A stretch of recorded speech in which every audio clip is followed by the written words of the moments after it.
के छात्रों, आज हम कार्ल मार्क्स का द्वंद्वात्मक भौतिकवाद के बारे में चर्चा करेंगे। कार्ल मार्क्स का द्वंद्वात्मक भौतिकवाद का सिद्धांत विश्वविख्यात है। मार्क्स के चिंतन में द्वंद्वात्मक भौतिकवाद सबसे महत्वपूर्ण तथा आधारभूत अवधारणा है। इनके किसी भी विचार को द्वंद्वात्मक भौतिकवाद से अलग करके नहीं समझा जा सकता। द्वंद्वात्मक भौतिकवाद के शाब्दिक अर्थ को समझना आवश्यक है। ये दो प्रमुख दशाओं अथवा अवधारणाओं का समावेश है, द्वंद्व तथा भौतिकता। द्वंद्व का सामान्य अर्थ दो दशाओं अथवा स्थितियों के बीच परस्पर संघर्ष होना है। भौतिकवाद एक ऐसी दशा है जिसमें व्यक्ति का चिंतन, उसके द्वारा किए जाने वाले कार्य तथा प्रेरणाएं भौतिक दशाओं से प्रभावित होने लगती है। जब हम भौतिक अथवा आर्थिक शक्तियों को ही प्रत्येक घटना का कारण और परिणाम मानने लगते हैं, तब इसी दशा को भौतिकवाद कहा जाता है। द्वंद्वात्मक भौतिकवाद का सिद्धांत जर्मनी के प्रसिद्ध दार्शनिक हीगल के विचारों से प्रभावित है, लेकिन फिर भी मार्क्स का द्वंद्वात्मक हीगल के द्वंद्वात्मक से बिल्कुल भिन्न है। दोनों में बहुत अधिक अंतर देखने को मिलता है।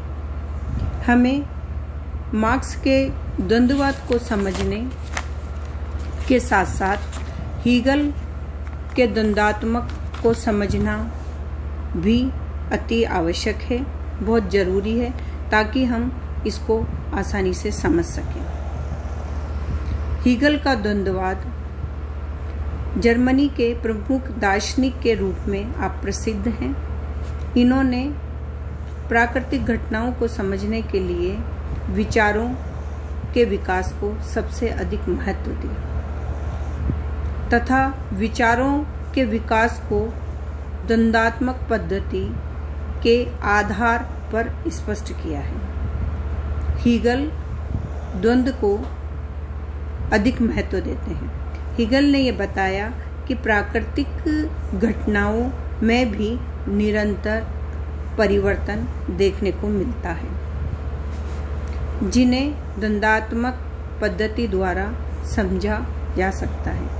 इन्होंने अपने द्वंद्वात्मक सिद्धांत की कुछ विशेषताओं को समझाया है, जिसके आधार पर हम इनके विचारों को और अधिक स्पष्ट रूप में समझ सकते हैं। पहला, द्वंद्व एक सार्वभौमिक घटना है। दूसरा, प्रकृति के प्रत्येक भाग में द्वंद्व की प्रक्रिया सदैव विद्यमान रहती है।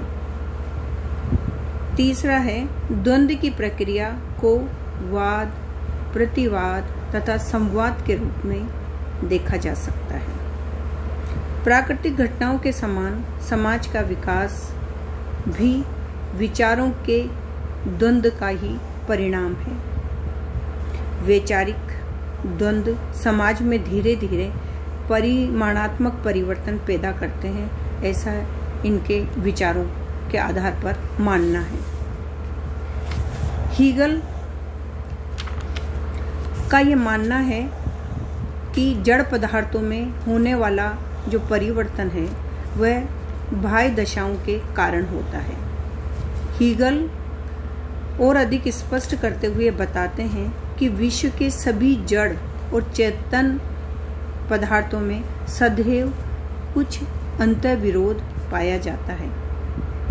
इसका मतलब है कि किसी भी वस्तु की आंतरिक संरचना का निर्माण या बनावट जिन अंगों से होती है, उनके बीच हमेशा एक द्वंद्व चलता रहता है। द्वंद्व यानी संघर्ष, और इसी के फलस्वरूप उस वस्तु के बाहरी स्वरूप में परिवर्तन उत्पन्न होते हैं। इस प्रकार प्रारंभ में हीगल ने भौतिक जगत में होने वाले परिवर्तन को स्पष्ट करने के लिए द्वंद्व को एक सार्वभौमिक प्रक्रिया के रूप में स्पष्ट किया है।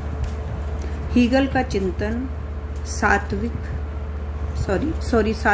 तात्विक अथवा वैचारिक दशाओं में आगे बढ़ने लगा।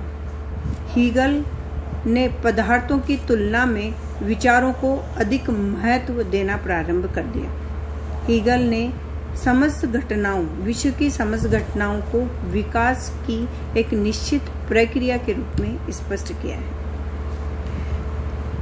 इस तार्किक नियम को इन्होंने वाद, प्रतिवाद, संवाद के रूप में स्पष्ट किया है और इस अवधारणा को हीगल ने फिक्टे से ग्रहण किया है। इस प्रकार हीगल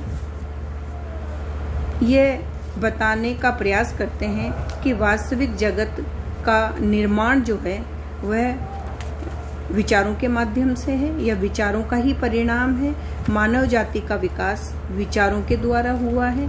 हीगल ने इस बात पर सबसे अधिक बल दिया है और विचारों में होने वाले द्वंद्व के द्वारा ही समाज धीरे धीरे विकास करता है, परिमाणात्मक परिवर्तन उत्पन्न करता है।